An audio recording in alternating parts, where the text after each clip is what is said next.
Well, welcome to another episode of How to Get Here podcast, a podcast for positivity, progression, and Drake fans. Hey, man, should have got us just 100 followers. And flowers. Shit, man. Well, damn. That's 12. 13. I done cursed a couple times. Damn's not a curse word. If Kendrick could put it on an album, it's not a curse word. Damn. True. I can't wait for Kendrick to come out with, if he ever comes out with something else, because then that's another topic. Supposedly he's dropping. You seem like a Kendrick fan. I'm actually the opposite. Yeah, I don't think Kendrick. I think he's overrated, but Kendrick?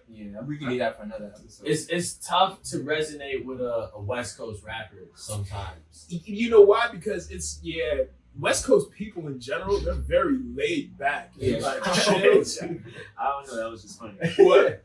The statement you just made. West Coast people in general are laid back? Yeah. They are. You don't think so? No, I just was not expecting you to say that. I don't know why I was funny. Good, bro? Oh, man. But everybody, this is actually the 50th episode. Is that this one? Did I hit the right one? Hey, 50th episode. We've been going like 2 years strong. I think 2019 we started. So I thought it would be dope to bring it back where everything all started and have a. Are you about to talk about the stars? I love the solar system. Bro, I grew up here, all right? So there's those that have been there since I was like A small 10, pup. 12, and they still glow in the dark, actually, which is crazy. But yeah, so we brought some of the not original, but some of the folks that have been here from the jump to get this conversation going. We got a little sidetrack in the beginning because somebody felt compelled to make their argument that Drake's the greatest of all time, and we've had that conversation multiple times on this podcast. It was a necessary dialogue because we all have different taste in music. Like, I haven't listened to Ye's album and I kind of refuse to stream it just because I don't want to give him any type of streams or credit based on my IP address. But, we have some Drake fans. This cold world over here. Hey, I heard that. We're not gonna point no fingers. Elbows. But nah, so I mean, since we're on the topic of Drake, right, and all this music that's dropping, I think it would be dope to have a in-depth conversation about generational curses, family curses, and things like that. I think that's something we could all resonate with. And with it being the 50th episode, I wanted to pick like a real dope topic. But with Drake, and because he puts out so much music, I think one good place to start would be what is your relationship with money in terms of like maybe generational curses and things like that. I know it's kind of a broad question, but take what you will and rock with it. Should we go round robin? Or whoever wants to start. I don't. You know, Roger? No, go ahead. Oh no, you can talk like it. Okay. Pick you up. So what's my relationship with money? That's actually a very interesting question because, I mean, you know that we've been talking about financial literacy Right. and kind of adding that to the curriculum just because we didn't grow up learning about, taxes, about interest, about how to save money, how to budget. And really interesting, about 2-3 weeks ago, I did a budget sheet and it breaks it down very specific with each category. So one is groceries, another one is like food and alcohol, entertainment, all that other stuff. I like how that's separate. Food and alcohol, entertainment separate. Yeah. So it's real funny because it's subjective. Because if you like to go out to eat and drink, that could be your form of entertainment. Right. However, I try to be disciplined, just put it all under food and alcohol and my entertainment, just like my sports stuff. But in the month of May, between groceries and food and alcohol, I spent $1,177. So that right there just put everything in perspective. Because in the next month, I spent $1,000. Right. July, I spent $350. So that's a huge disparity right there. Like that's two different ends of the spectrum. So then at that point, I kind of realized like you need to have a better relationship with money and kind of value it a little bit more. I feel like my parents, my grandparents, they didn't really value it. They just kind of like, they always say you can't take it to the grave with you. Just kind of like enjoy it.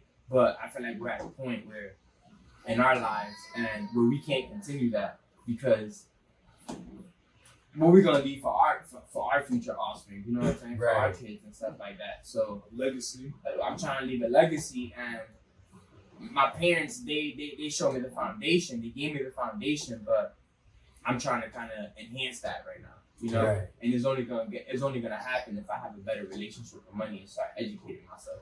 Is your family? I don't know anything about you. Right? Is your family from the States originally, or no, first generation? Yeah, that's the thing. Everybody migrated from Puerto Rico, Dominican Republic. So like they're still understanding what money is themselves. You know, especially in the United States. Yeah, I know it's so. Then we got a featured guest coming, huh? AJ. And then Andrew gonna talk about his relationship with money. Say this is my relationship. Yeah, exactly. AJ and Drake. No, but I feel you though, because it's like it's one of those things that like growing up, my parents like were never together, but my dad always AJ Young King. He like, he's like, who are these people? Welcome to the show, AJ. You've been on the show before. Like my parents were never together, so it was like having two different households. But my dad always like, we used to call my dad cheap, but he always spent money on us. You know what I mean? So now that like I'm growing up, I like to say I'm frugal with my money when it comes to certain things, but my relationship to money is based off what I've learned from him. Yeah, you know what I mean? It's one of those things that's like, I would rather spend money on a vacation than shoes. You know what I mean? Like material things don't matter anything to me because how I was raised was like spend money on things that matter to you. So I guess that's more subjective in the sense of like what matters to you, what matters to you to spend your money on. Because there's 4 different people here, 4 different people have different things that matter to them. You get what I'm saying? So like for me, I'll be cheap, but you talking about a vacation, like somebody says, oh, I spent $700 on 3 pairs of shoes. My mind is like, but that's a round trip ticket and 4 nights in Paris. Like, what are we really doing here? You know what I mean? So that's kind of like how my relationship is like, what really matters to me and where I want to spend my money. You know what I mean? That's dope. Yeah, that is. I think with myself anyway, my parents were always together when I was, growing up as a kid, and they always preached to be smart with your money and just allow yourself to have options. So just spend your money wisely. Don't handicap yourself where it's like you're forced to spend your last, whatever. So like they pushed me to get a job early. I got a job right when I turned 16. Started working at Marshall's. I remember that. Yeah, and I just pocketed every single check. Like I wasn't buying anything. I was living at home and going to school. I was a junior in high school. So like by the time I graduated from college, I bought my first car. And I had $12,000 in the bank, and like as a 21, 22-year-old, I'm like, bro, I'm sure like nobody else my age has this amount of money, and like I was always the type to spend my money on things that I want like every once in a while, so like get like a pair of shoes here and there or buy some clothes. Like I never ever had any like huge purchases. My first vacation that I had to pay for was in 2017, I think. So, well, that's the first time I went out of the state with my friends. Like, really? Or I flew on a plane with my friends where I stayed overnight. Yeah, 2017. So like I literally didn't spend money on barely anything. Right. So that was my relationship with money. just put it in your pocket and like, just keep it. Fast forward to now where I'm a little older and I have more responsibilities. Shout out And AJ. yeah, shout out to this one. I realized like I can't always do that. Like I have to budget now. Like I have to provide for him. I have to pay rent.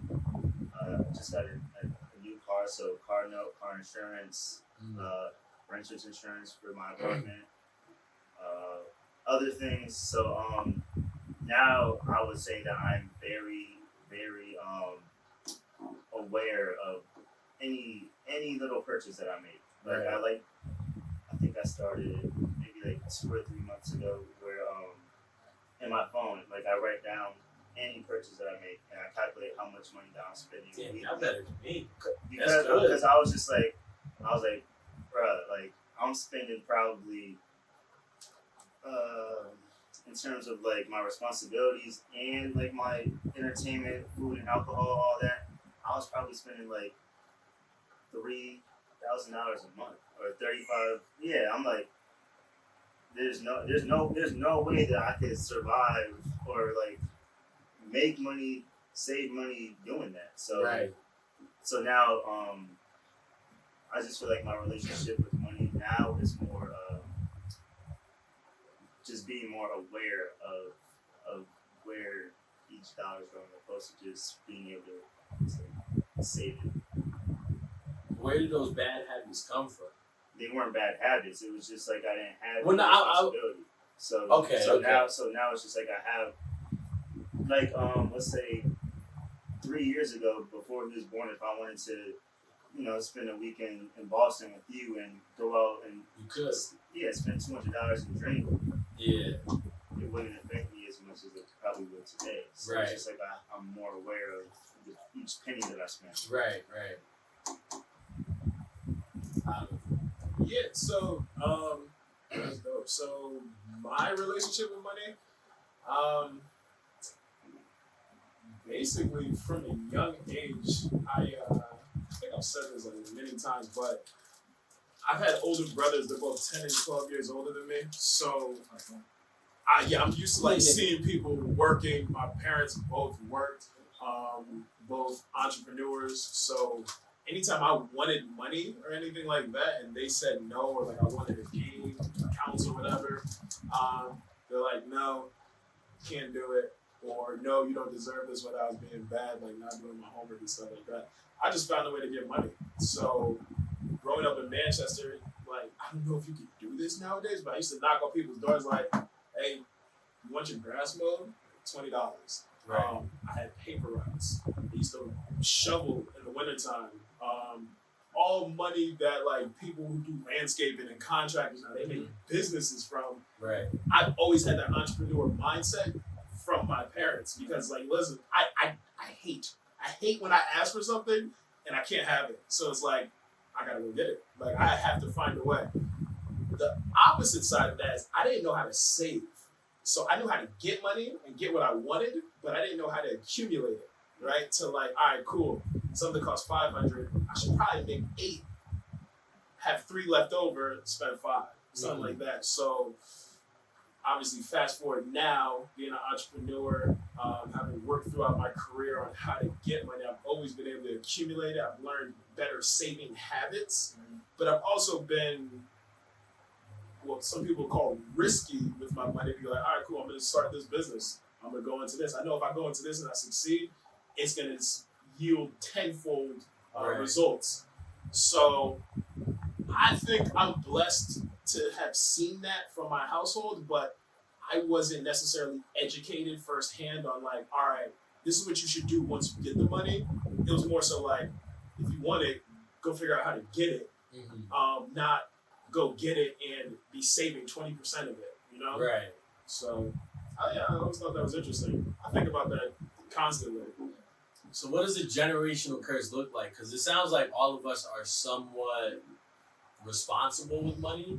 I mean, I know I could definitely be better, but it is what it is. But what does a generational curse look like? It doesn't have to deal with money, but what does that look like or sound like? I don't know if curse. That is what they call it, right? Trauma. Yeah, generational trauma. Oh yeah, okay. So that's So I guess it depends.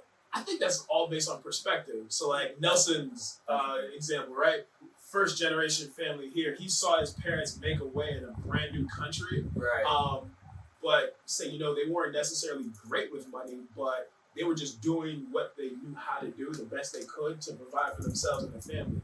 Now, him growing up in this era that we're in, where we have this Google machine, where like if we type in something, 90% of the time we'll get an answer. So now him having the perspective, wow, my parents really did X, Y, and Z. Let's spin the block. I'm gonna really go through A to Z, so that by the time I get to M, I can have a legacy built for my family that I can now pass down. Does that make sense? No, Definitely yeah. makes sense. Yeah. Generational trauma, I just think is those habits, those traditions that came before you, that just from your parents, from your grandparents, great grandparents, that just seem to affect you. Yeah. So for us, we all kind of related back to our parents' kind of like saving habits and all that, and what we saw. Right. Well, what we saw is kind of impacts and somewhat dictates what we do as well, because that's what we know. Very much. You know what I'm saying? So it's our responsibility now to kind of educate ourselves and kind of like be open-minded to just implementing these new strategies within yourself. Right. You know what I'm saying? So like for my grandmother, perfect example right here. I think this is, I don't want to say trauma, or curse, but it's kind of like a generational habit that I can't continue. And that's, my grandma said, I don't cook on weekends. Well, this motherfucker right here ain't spending money every weekend. So now, you know what I'm saying? Like, I'm home, I'm like, all right, babe, we can go out on Friday night. Not for lunch Friday, not for dinner. Well, Saturdays, we're not gonna go out for breakfast, lunch, and dinner. We can go out Friday for dinner, Saturday for dinner, and maybe Sunday breakfast. But we gotta limit how much we go out throughout the weekend. So is that based on your current budget?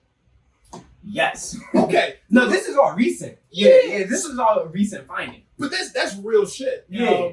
And I think that's good to establish now, but obviously I don't know where you want to go financially, but it comes to a point where, you want to have these good, healthy habits financially, spiritually, mentally, but once you start thriving and can live a life of choice, what your grandmother said, I'm not against it, but have the means to do it. Yeah. Right? So like if you don't want to cook on the weekends, get to a point where you don't have to cook on the weekends comfortably. Right. But I want to hit that like I want to be financially. He's like, I want to be there first. I want to get there so I can enjoy it. I don't want to have to do it and then feel pressured in other areas. Exactly. Especially because I just bought a home, so it's like congratulations. Thank you. I gotta allocate my money a little different. Yeah, home expenses. We just had a semi-hurricane.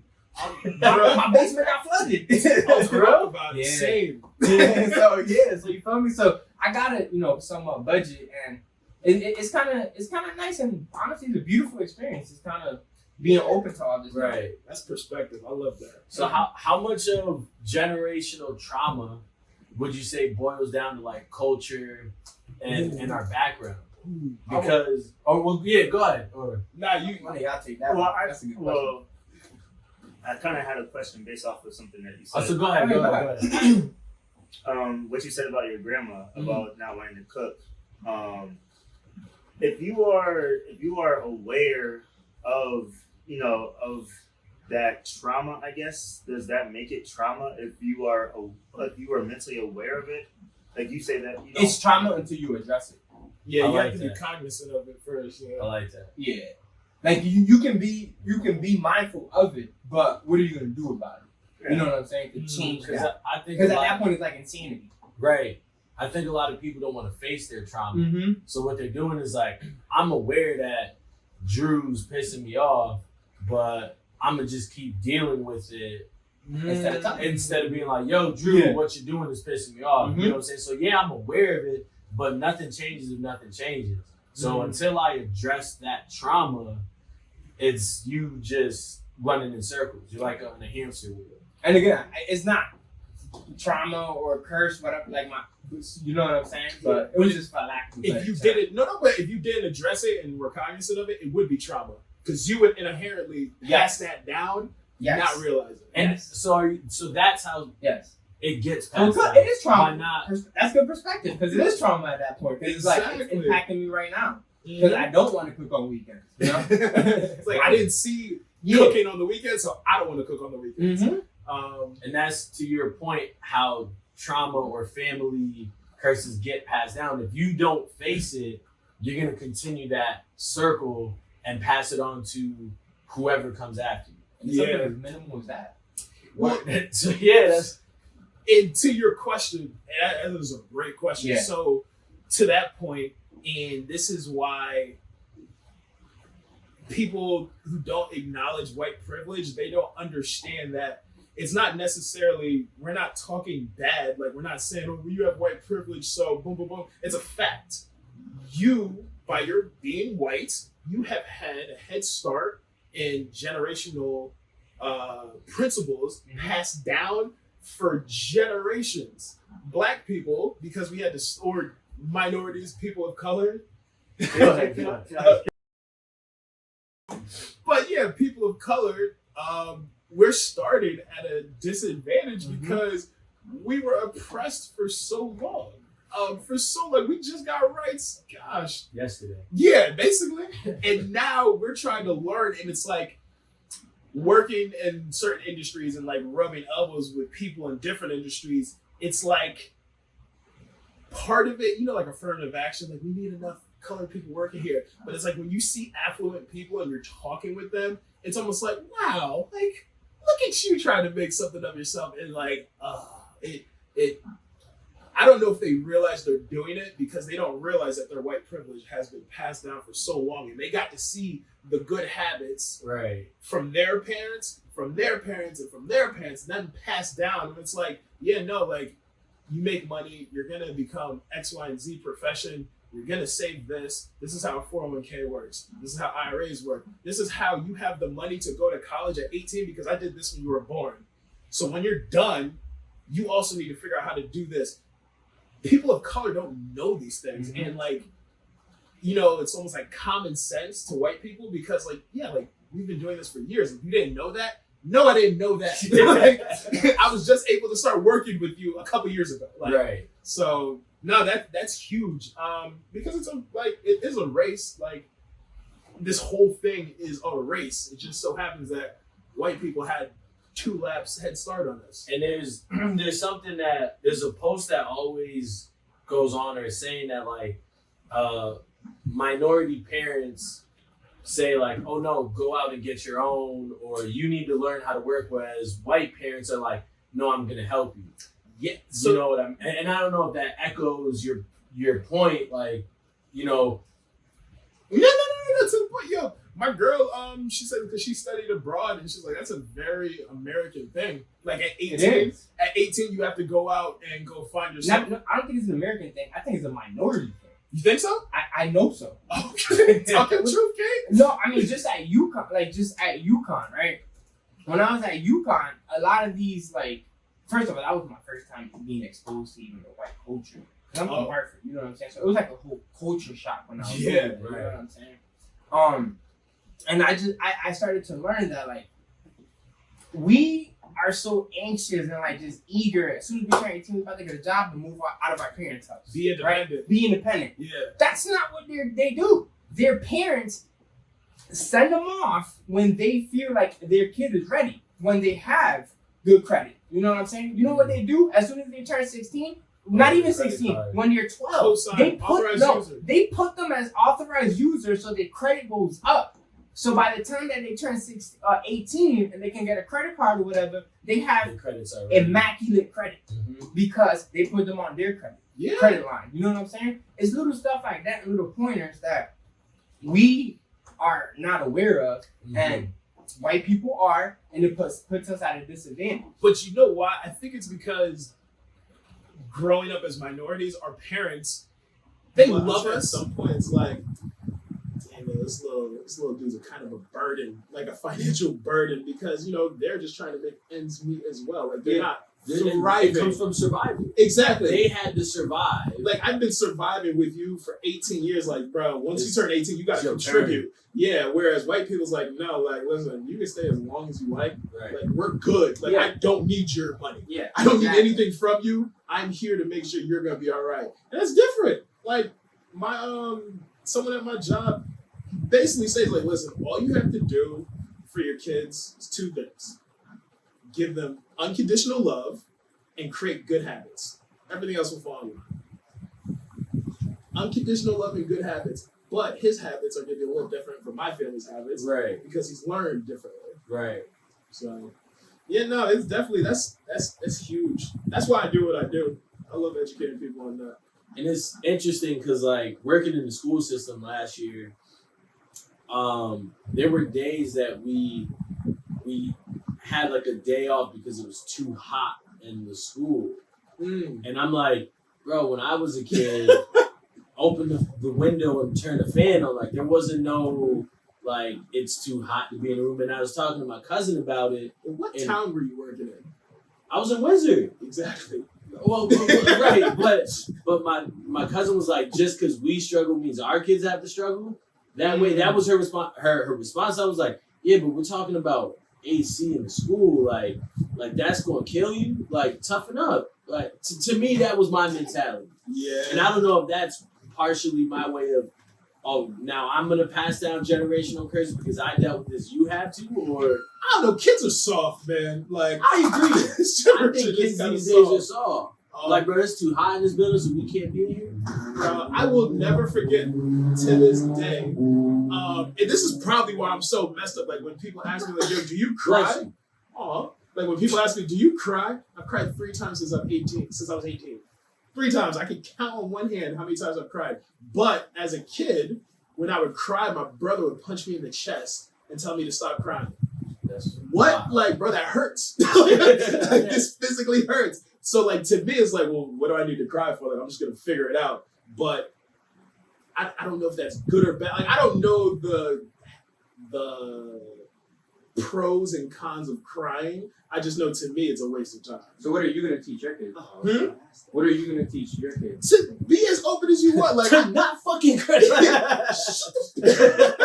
No. So for my kids, it's like, yo, listen, I didn't have an open dialogue with my parents. So, like, I had no idea what was going on. I didn't know what they did for work until I graduated high school and I got into the working world. I just knew they provided for me. Yeah. I just knew I didn't have to want for anything. And if I wanted anything extra on my terms, you had to go get it.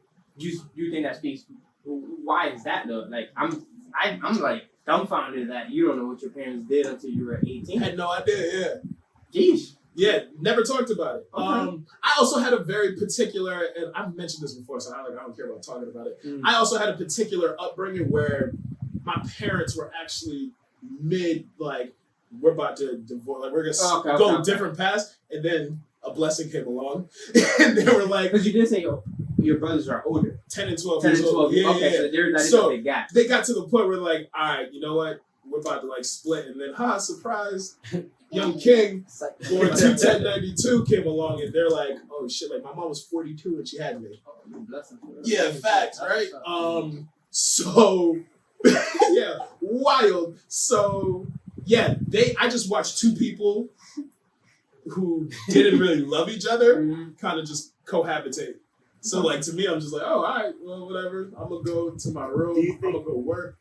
My bad for cutting you off. No, go ahead. But do you think, like, growing up, were you aware of that? Like, that you felt like my parents don't love each other, like they're just here? Or, like, you know that now as... I was in my own world. I really didn't care. I was just like, I'm going to throw my head, like, me having headphones on like this growing up, this was a constant. Like, I always had my headphones on. Was it because you were ignoring something, or is it because it was just your comfort zone?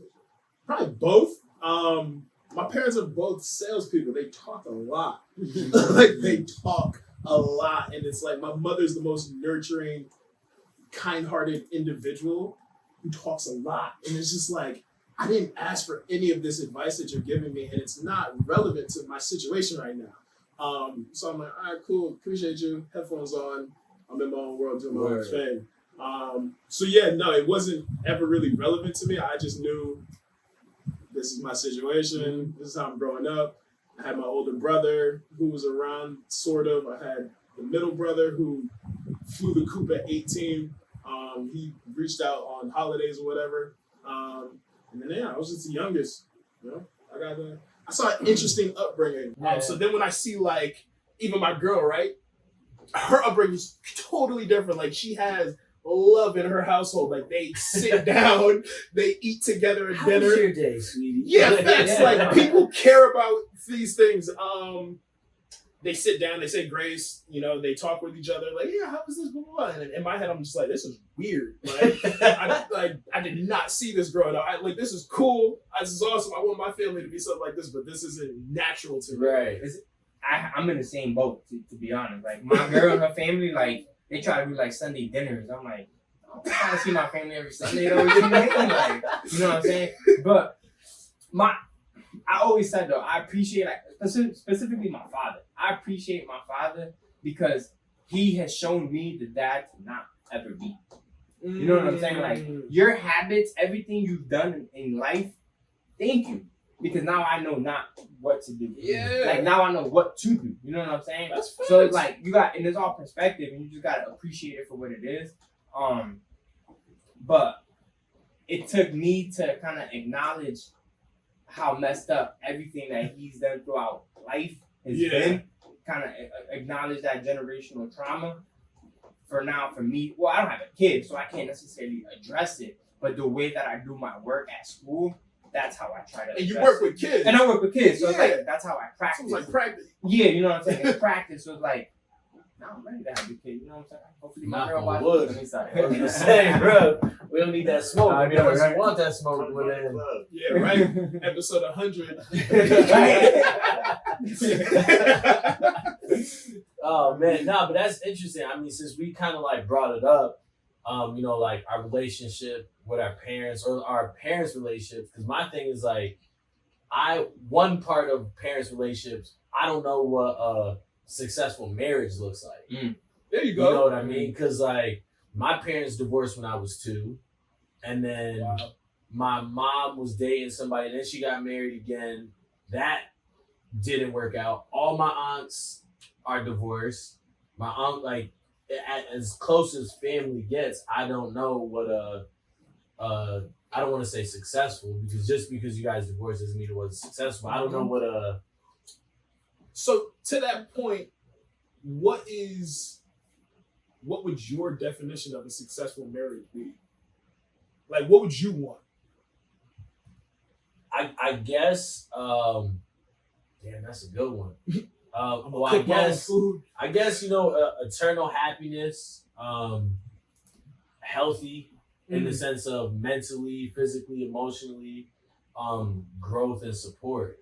You know what I mean? But I guess part of that is like, bro, I married you to stay with you.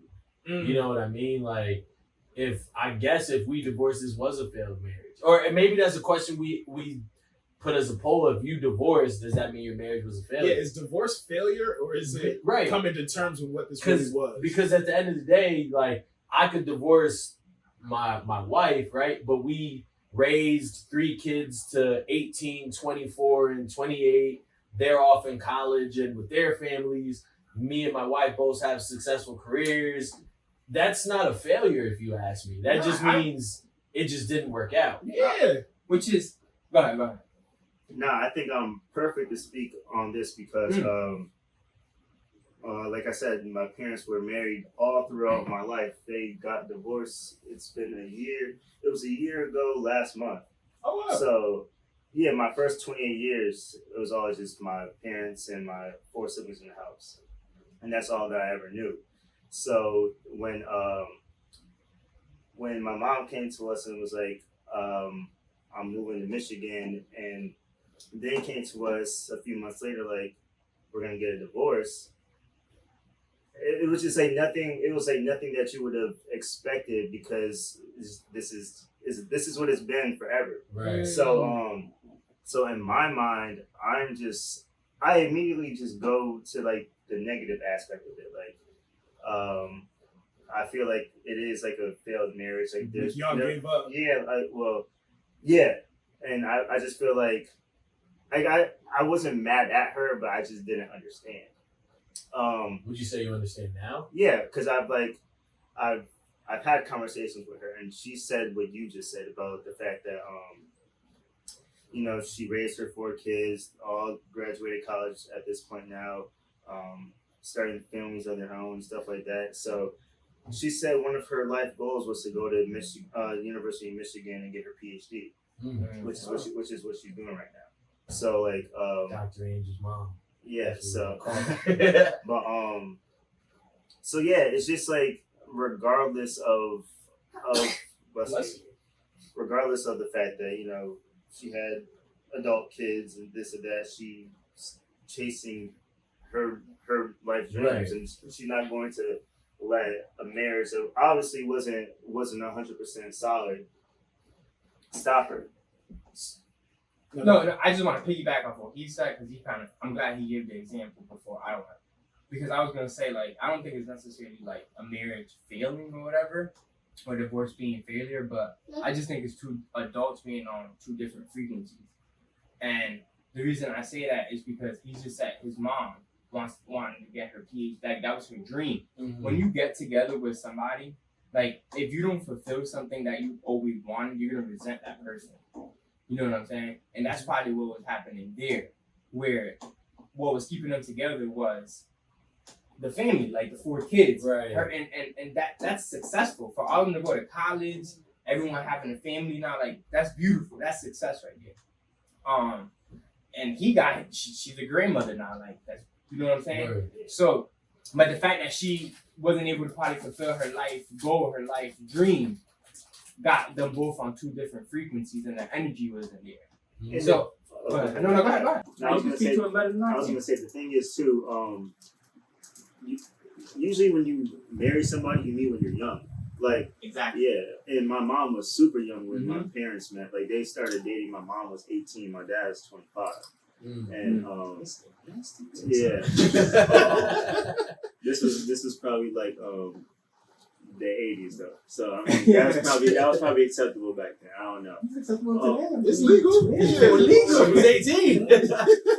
Not my cup of tea. Not my cup of tea, but I'm just saying. But yeah, so just over the course of time, like 33, 34 years of marriage, I mean, in their late 50s and 60s, they're not the same people anymore. They're not. See, that's interesting to me, and that's actually terrifying because obviously, well, my thing is like, obviously, when they first met, there was a spark there, right? Like they decided, like, oh shit, we've been together for a while.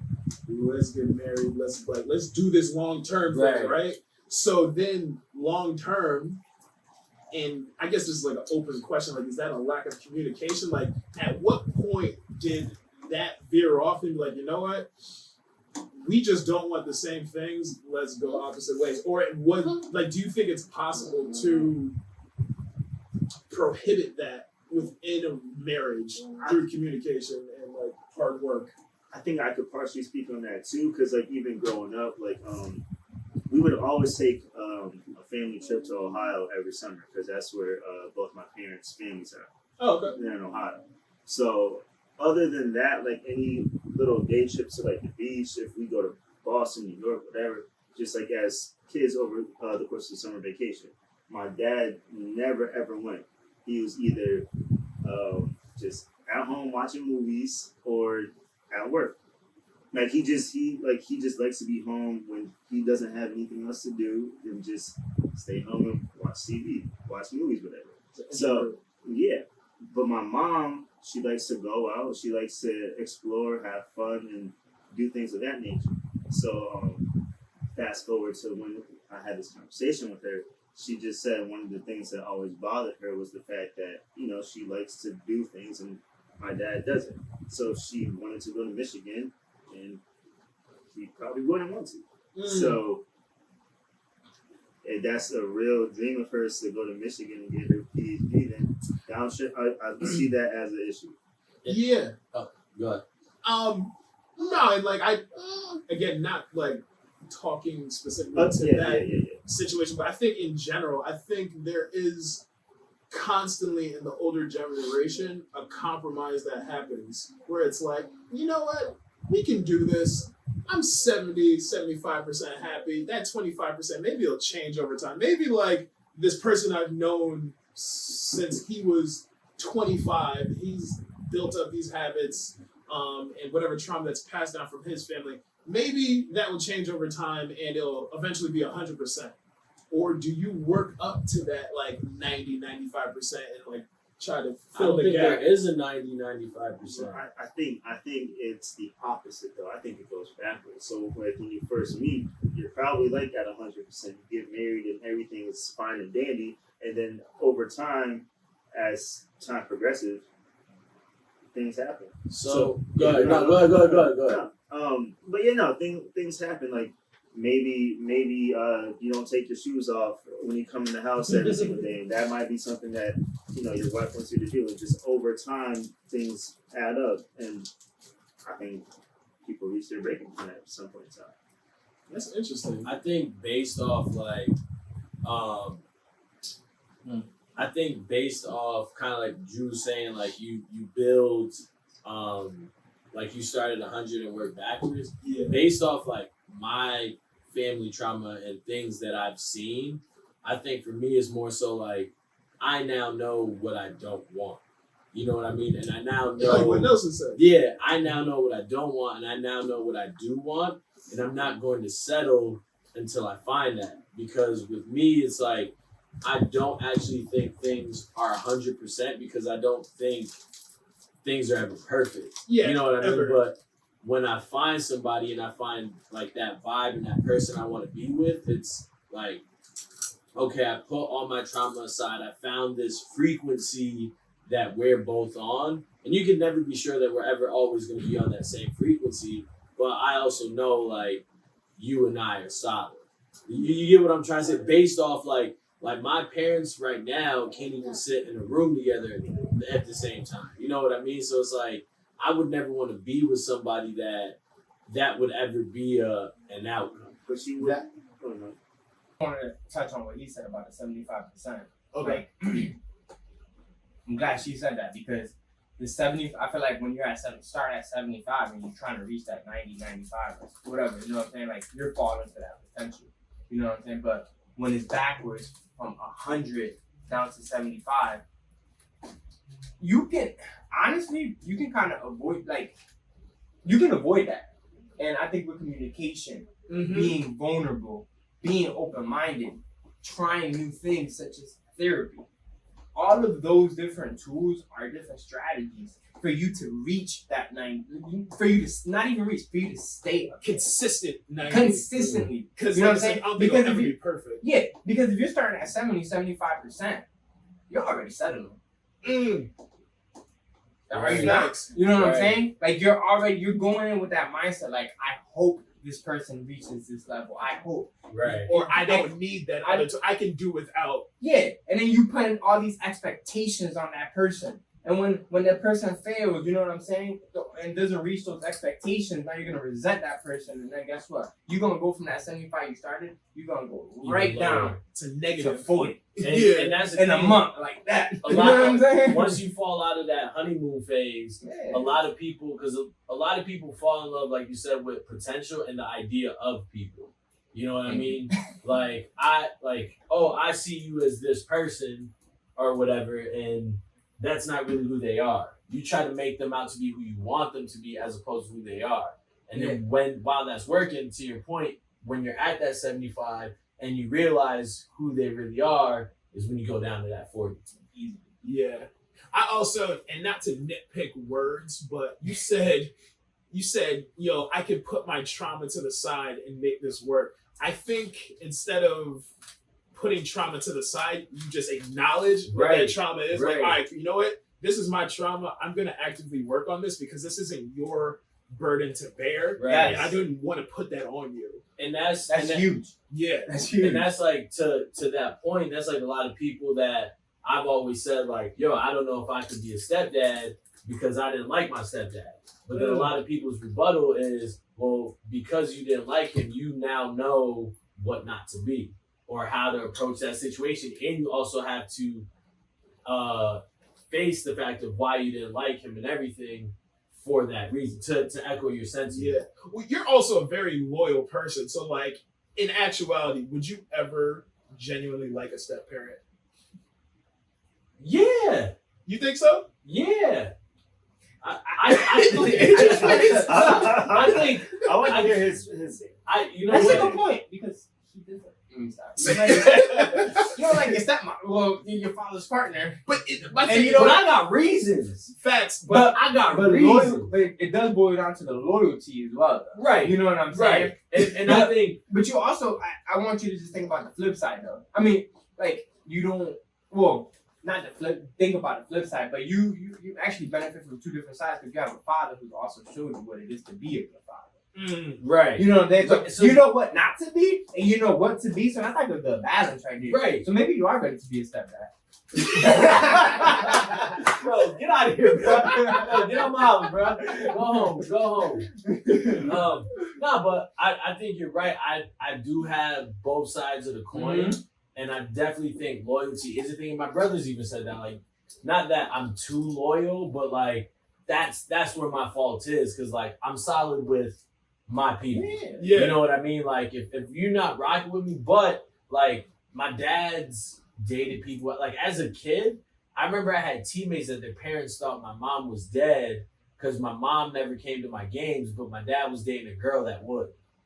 You know what I mean? But it was like one of like, I was cool with her. She ain't do nothing to me. Yeah. Like that worked out. But like my thing is I think loyalty is a thing, and to bring it back full circle, part of the reason why I'm so loyal is because I've seen so many broken marriages that it's like, all right, but what does this even mean anymore? Yeah. You get what I mean? Like, so that's why I've had the same two best friends since middle school. I've had such small circles because to me it's like, as social as I am, I don't need to bring everybody into my circle because it's shown me every time you bring someone in, you just get let down. That's a fact. So that gives me a segue to another question, right? So when you're dating somebody, things don't work out, you break up. Is it fair?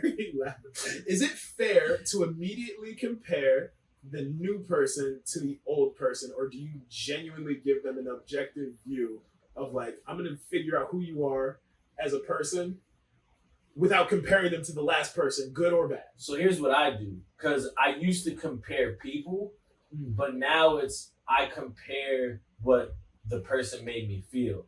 Because at the end of the day, I'm not looking for a person.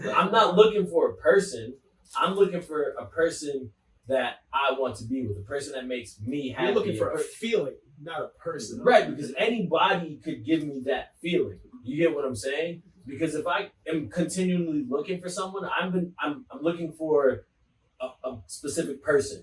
You get what I'm saying? I'm looking for a person, like, this person made me happy, I need to find that person again. Whereas if I'm looking for a feeling, that feeling is within me. You get what I'm saying? So I need to find someone that I can vibe with, connect with, that's going to make me feel good, because at the end of the day, that's not in someone else. I'm not comparing them. I'm comparing what I felt when I was with that person. That's interesting. You get what I'm saying? Yeah, I'm not I'm emotionally intelligent, but I'm not a very emotionally feeling person based on what I told you now. Based on what I told you, me viewing growing up. So emotions and all the sappy stuff, that's just not me. I can go without it. I appreciate it. Cool, love it. I'm gonna give you a hug, kiss, everything that you need. But I don't need that, right? Right. So I guess with me, I don't know if I'm looking for. I guess I am looking for a feeling, but I'm looking for character traits. I'm looking for character traits that's going to match mine and what I want to accomplish, and also complement mine. Because I know there's some areas that I fall short, very short. So if you have the attributes and the characteristics to empower me while I empower you in other ways, and then we make a cohesive unit, that's what I'm looking for. Right. The feeling, but that's not a person. I guess that feels good, but yeah. But that's not a person. That's character. Yeah, character traits, characteristics. I guess. What are your thoughts? Go there. No, I actually would have nothing else to say on that topic, just because I feel like you said best. You said it 100% how I would go about it. You're not too bad for a Drake fan. You already found that. So. Nah, I like what I think he hit it on. For me, he hit it on the nail. Just because I am into like. Together, right? Well, no, I'm into the whole like I'm a social worker, so Got it. emotions and all that. And I'm a Libra, so emotions, Yeah, everything. I'm learning how to manage all that and stuff like that. So that's why I don't think it's fair to kind of compare the last to the next. I think. You said that is fair. I don't think it is. Oh, it's not fair. No, I don't think it is fair. Not only for the current person that you're dealing with, but just for yourself. You know what I'm saying? And like he said, like it's a feeling that I personally look for. You know what I'm saying? Like I want to feel that. I want to feel that this person or the dynamic that we have going on is not triggering any of my generational trauma or something like that. You know what I'm saying? Like I need to make sure that you don't do specific things. You know what I'm saying? Like, Right. and it doesn't because I don't look for like when people ask me what's your ideal woman, like how does she look? This is that. I don't know. She doesn't look any specific way. Inside, there's things that I'm looking for though. Like I want to know how she grew up. Because I'm real big into like the attachment theory. So like that's gonna really impact how you deal with relationships. You know what I'm saying? Yeah. So I want to know. What's the attachment theory? Just for listeners. Just like when you're born, like right now, like AJ and Drew. It's kind of like what's their bond like? How did he treat AJ when he was younger? Because that's gonna kind of impact how you are in the future. So you have, and even while you're growing up through your adolescence, through your younger days, and all of that, especially when you're between the ages of I think it's like 1 to 3 or like 2 to 4. 2 and 4. Yeah, 2 to 4. That's huge, right? It's their genius years. Yeah, that right there. That's like the most like cognitively. That's the most critical. They develop the most, and that's the most critical. So I feel like the way you treat your kid at that point, and I want to know how a person is being treated and stuff I like didn't know that. that. Because then I know how that person is gonna make me feel.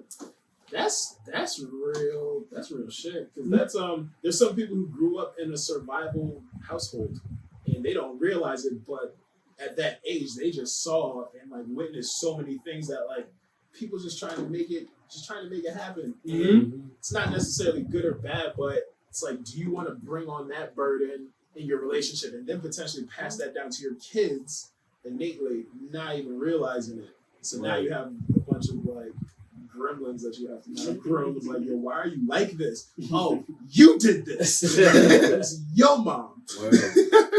Well, man, this was dope. 50 episodes feel? in the book, 2 years in the book. Yeah, AJ, talk that talk. How you feel? He's a chill. But nah, this was dope combo from the Drake stuff to the family trauma. Everything 50 down, hopefully 50 more. Yo, my heart really hurts that you can't listen to a full J. Cole album. I don't know if I'm ever gonna get past that. I'm sorry. Let's pick the first one after the show. The first album. That's the only way you can listen to? That's probably like his third worst album.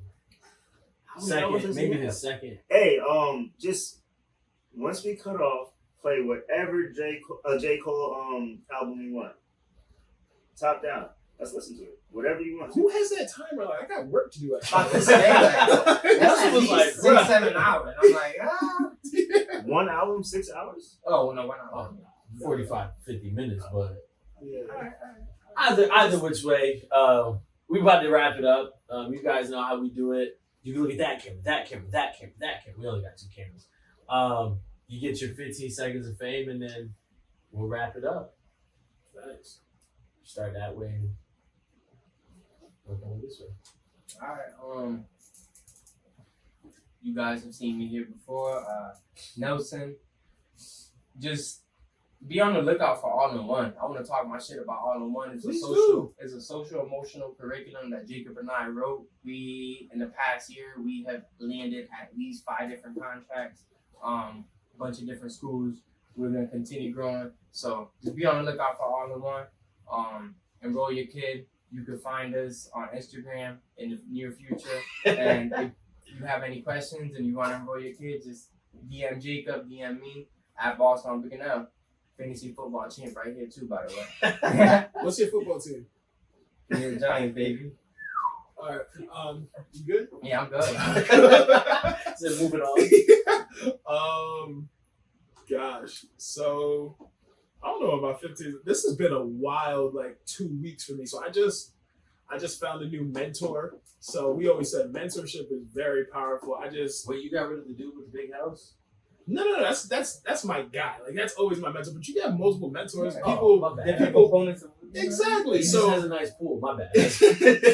so this mentor, he's been in my industry for over 35 years. He specializes in small business, and his business and what he's grown to and how he's helped people, I really want to replicate that. So basically, he's going to invest in me. I'm going to invest in him, and hopefully that proliferates both of our businesses. Another big word. So, Businesses? proliferate. SAT word. Is it? I know the word businesses, bro. So yeah, if you don't have a mentor, if you don't have someone in your specific passion that has done what you've done or better, I definitely recommend finding it, because it's great to be in a room full of ambitious people, but if you're not in a room full of people who've done what you've done or better, it's really hard to get to where you want to go without a structure and a path. You right, AJ, it's your world, bro. At the end of the day. Aww. We're gonna give Andrews 15 seconds to AJ. Yeah, you came down with a Batman shirt on, bro. All the eyes are on you, AJ. He's He's first single, of all, by the way. He's like, first of all, y'all woke me up from a nap. That's why I'm what, mad. yeah, that's what it is. Yeah. I'm the same way. Are you done? Oh, yeah, I'm good. But, Andrew. I don't really have anything going on, guys. This was a fun episode, though. Glad to be back. 50th episode. Hopefully, 18 to 20 years from now, I don't pass down any trauma to him that he knows about anyway. It's going to happen. It's not your fault. Hey, but yeah, that's it. 15 seconds. I guess goes without saying. Face your traumas, face your fear. And everybody be on the lookout. Semilla Cafe is finally opening up. Yeah. By the time you guys see this, they'll be open. So I don't know the exact address. Oh yeah, that day. I don't know the exact address, but if you know anything about Hartford, it's right next door to the old Salvins, across the street from Capitol Prep and the Yargo Stadium. So Elijah's finally getting his coffee shop open. It's been in the works for 2 years. I'm extremely proud of him. It looks amazing in there. The vibe is amazing. Great spot. So go check them out. Support local, support Black, support Puerto Rican, and face your trauma. And with that being said, it's a wrap on the 50th episode.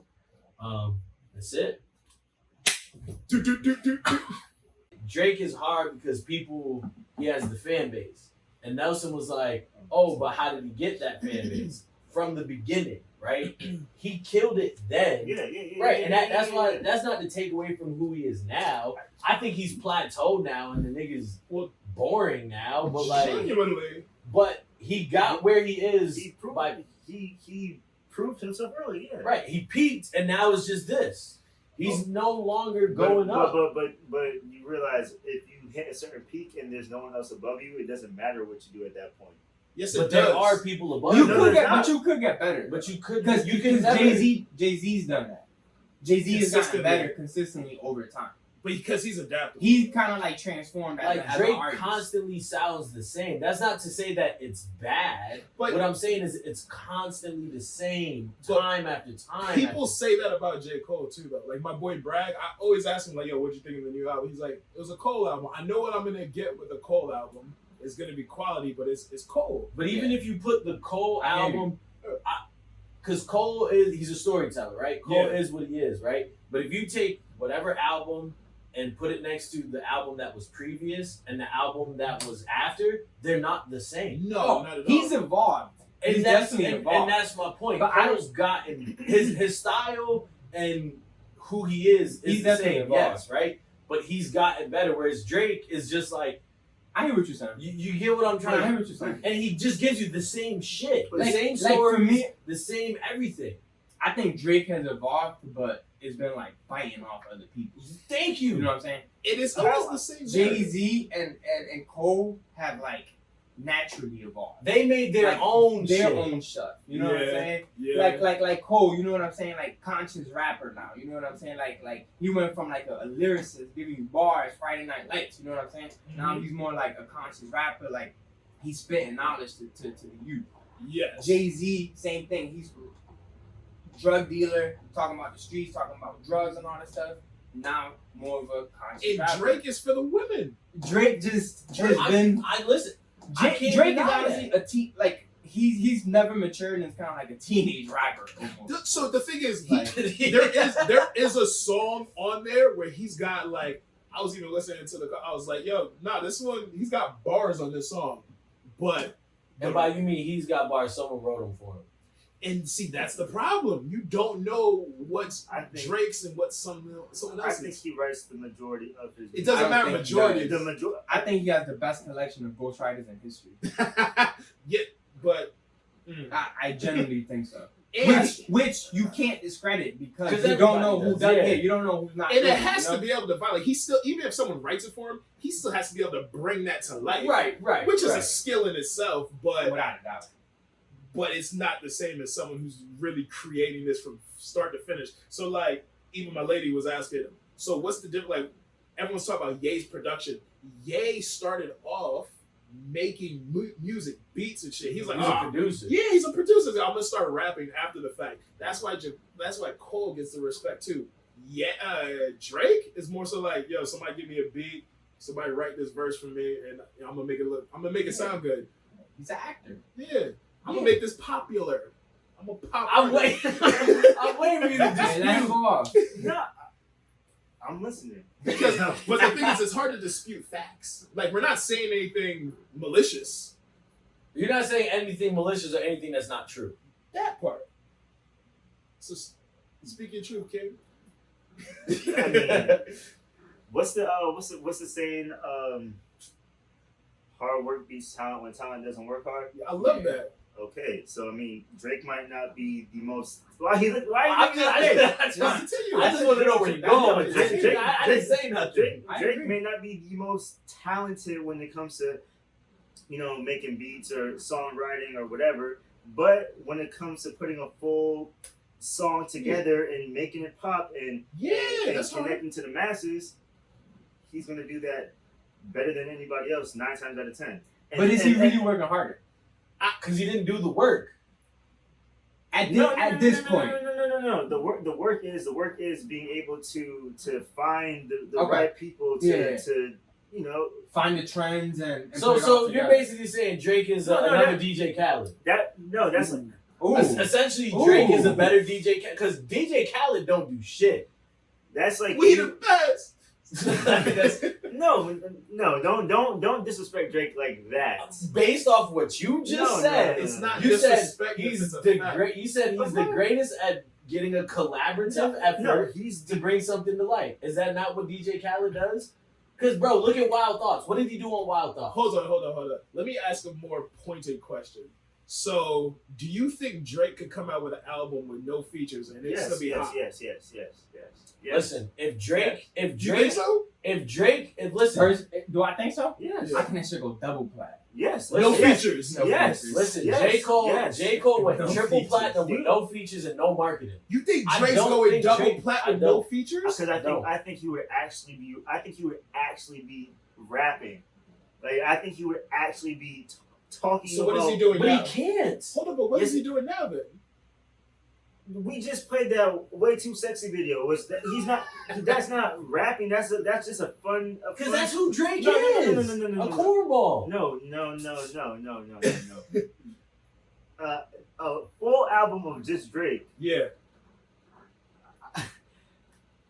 That would be Okay, that would so be that what- would be what- that, what- that, that would be full that would be full of What would a substance. full album of Drake sound like? Because I'm thinking like, if I It would want to sound hear, it would sound like it would sound every like other It one. would No, sound it would like sound- headlines. I was gonna say it sound like 2010. Like, Yeah, that's what like I Drake. want to hear. Like I want to hear Lord Knows Drake. Yeah, I want to hear. You get that. You get what I'm saying? It's Take Care. He, Drake. and that's argued as one of the greatest albums of all time. Listen, so What you Drake, about to say though? Greatest what? R&B? R&B? No, I won't say Yeah, artist. I won't say artist.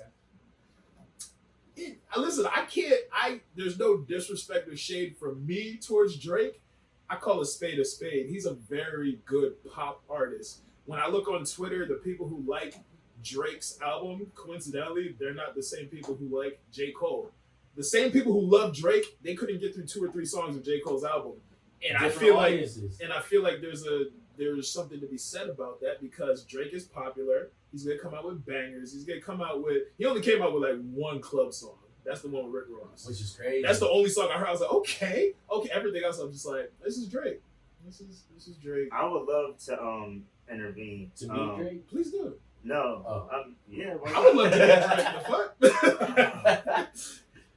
What's that J. Cole album when he's the intro? He's sitting in he's telling a story where he's in the car the day he Sideline got signed. Story. Okay. That's his first album. Yeah. So I remember listening to that album from start to finish and like thinking this is an amazing album. This is probably what 2010, 11. No, this is 2011. Okay, so Yeah. 2011, and Drake was also hot at the same time, and I'm like, I think that these are 2 great artists, right? Yeah. Fast forward to 2021, I still think Drake is a great artist. I can't sit there and listen to a full Cole album anymore. But you know why though? No. Actually, tell me, please. Sideline Story, and he even said it in Let Nas Down. The only reason the record label put Sideline Story out was because they thought he couldn't sell doing conscious rap. You know what I'm saying? Just being lyrical. So he had the album literally made him make a commercial album, which is what is Drake. What was? Which is what Drake is, right? A commercial artist. So the reason you like Sideline Story because it had commercial music on it. Hold on. Like I have a Workout was question, trash. Yeah, like Workout was Workout a commercial. was on Who that. That was Who a Dat, commercial yeah. song. I need to know why you can't listen to a full J. Cole album though. I don't know. Something just like clicked. Maybe like. Because it doesn't. Hold on, let him answer. Damn. It's just Let the man answer a question. Something clicked like maybe 4 or 5 years ago, and I can't remember which album it was.